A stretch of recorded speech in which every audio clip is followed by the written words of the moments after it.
అందుకే అన్ని గుణములలోకి చాలా చాలా గొప్ప గుణంగా మనిషి జన్మకే విలువని తీసుకురాగలిగిన గుణంగా ఏది చెప్తారు అంటే ఆ దయాగుణాన్ని చెప్తారు. అందుకే మీరు చూడండి కొన్ని చోట్ల అంత భక్తితో అంత ప్రేమతో పెట్టేవారు ఉంటారు. ఆ పెట్టేవారి దగ్గరికి భగవంతుడు వచ్చి నిలబడిన దాఖలాలు మీకు స్పష్టంగా కనపడతాయి. భద్రాచల క్షేత్రం ఉంది. భద్రాచల క్షేత్రంలో అంబసత్రం అని సత్రం ఉంది. దాంట్లో పమిడిఘంటం వారు ఉండేవారు. ఆయన సీతారామ కళ్యాణానికి పాపం ఎక్కడెక్కడి నుంచో వస్తారు పిల్లల్ని ఎత్తుకనని ఆ రోజుల్లో వచ్చిన వారందరికీ కడుపు నిండా భోజనం పెట్టేవారు. ఒకసారి సీతారామ కళ్యాణానికి వంట చేసి పెడతామన్న వాళ్ళు వంట చేయడానికి రావడం మానేశారు. మానేస్తే ఆయన బాధతో సీతారాముల్ని ప్రార్థన చేశారు. అకస్మాత్తుగా మంచి బలశాలురైనటువంటి ఇద్దరు యవ్వనంలో ఉన్న పిల్లలు వచ్చారు. వచ్చి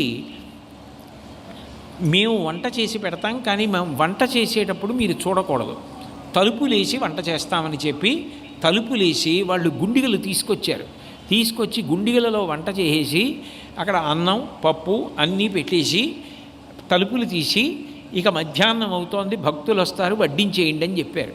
చెప్తే పమిడిఘంటం వారు మీరు ఇంత కష్టపడి వండారు, మీరు కూడా భోజనం చేయండి అన్నారు. గోదావరికి వెళ్ళి స్నానం చేసి వస్తామన్నా ఇద్దరు పిల్లలు వెళ్ళిపోయారు.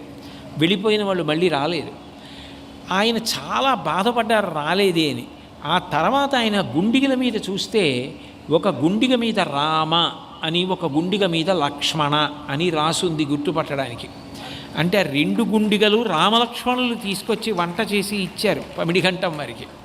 అంటే పెట్టడం అన్న దాంట్లో సంతోషపెట్టగలిగిన లక్షణం ఉన్న వాళ్ళని భగవంతుడు ఎంత కాపాడతాడనడానికి భద్రాచల క్షేత్రమే తార్కాణం.